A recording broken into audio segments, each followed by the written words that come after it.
There was a kid when I was growing up named Perry. Some of you probably know who Bo Jackson was. Great athlete, amazing athlete, football player, baseball player. You name the sport, he did it. Well, this guy was like that. I'm telling you, every bit as good as Bo Jackson. He was the quarterback for the football team. He was the two guard for the basketball team. He was the best pitcher in the baseball team. Perry picked up a tennis racket and started playing around with it and tried out for the tennis team. After 2 weeks, he made the team. You name the sport, he could do it. But he had an attitude. And at the time, I didn't quite understand it. But he would not only beat you, but he would also berate you while he was beating you, so he was not popular in class. But I admired him because I always wanted to be an athlete, and I wasn't. And he admired me because he always wanted to be more academically oriented, and he wasn't. So we made kind of a funky little team. And when the coaches from Marquette and from UCLA and from Duke and from North Carolina came to scout him, everybody did, they talked to the coach. What's he like? Coach told the truth. He's a coach killer. You put this guy on your team, you won't be able to manage him. I can barely manage him, he said. And he told him about the time I was there. Perry came to practice late. He often came to practice late because he was the man. And for the first time, the coach lit into him, verbally tongue lashed him. Perry took off his jersey, threw it at the coach's face, and he started the next game. He wanted to win. How right now? He wanted to win.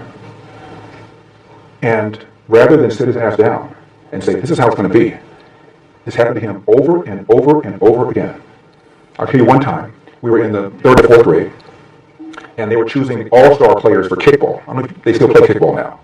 But I was an okay kickball player, but not as good as Perry. But Perry wasn't chosen because the kids didn't like him. So he's left off. By far the best kickball player in the class. So after the class was over, I went up to the teacher. We were friends. And I said, he didn't know I was going to do this. And I said, it's not fair that Perry is not on the team. He's the best kickball player in the class. And because people don't like him, they've not chosen him. I don't think it's fair. I want to give him my seat. What she should have said was he's going to have to learn that part of life is not just being good, but getting along with other people and not berating them. Instead, she said, okay, this is the kind of thing that happened to him his whole life. So when the coaches came and said, what's he like? Coach told the truth. Coach has his credibility on the line. He can't tell these college coaches a bunch of BS because that then would ruin his reputation. So he told the truth. So instead of going to Duke, bye-bye Marquette, bye-bye UCLA, bye-bye USC, he ended up going to Cal Poly Pomona, not a basketball school. So he's pissed. Started smoking dope. Started missing class.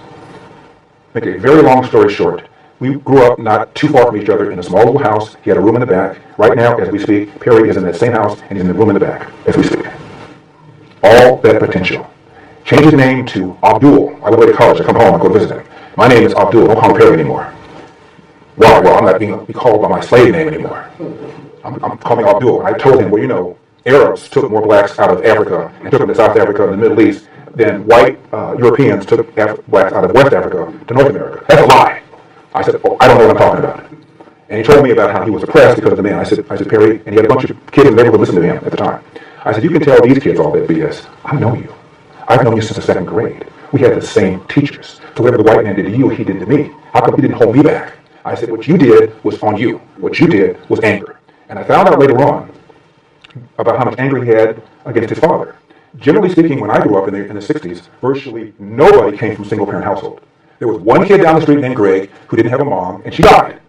Collapsed. First kid I know to lose his mom. Outside of that, everybody in my neighborhood had fathers. They had varying relationships with their fathers. All these fathers were World War II vets, Depression-era guys, tough guys. They were not like Ward Cleaver where you talk to them about your problems. Everybody had issues like that with their dad, but they were there. But Perry didn't. And I did not realize the damage he was doing. It turns out his mom also was an alcoholic. I didn't even know that. Mrs. Brown always seemed fine to me. But when we got older, I found out that she was also drinking. So he was angry at his father, angry at the world, and took it out on everybody around him and ended up creating a self-inflicted wound that messed up his life. And the moral of the story is, everybody's life right now is a series of choices. Big choices, little choices, acts of omission, acts of commission, things you didn't do, things you did do, and ultimately they add up to put you where you are. And before you blame somebody else, you look in the mirror and ask yourself, what could I have done to change the outcome?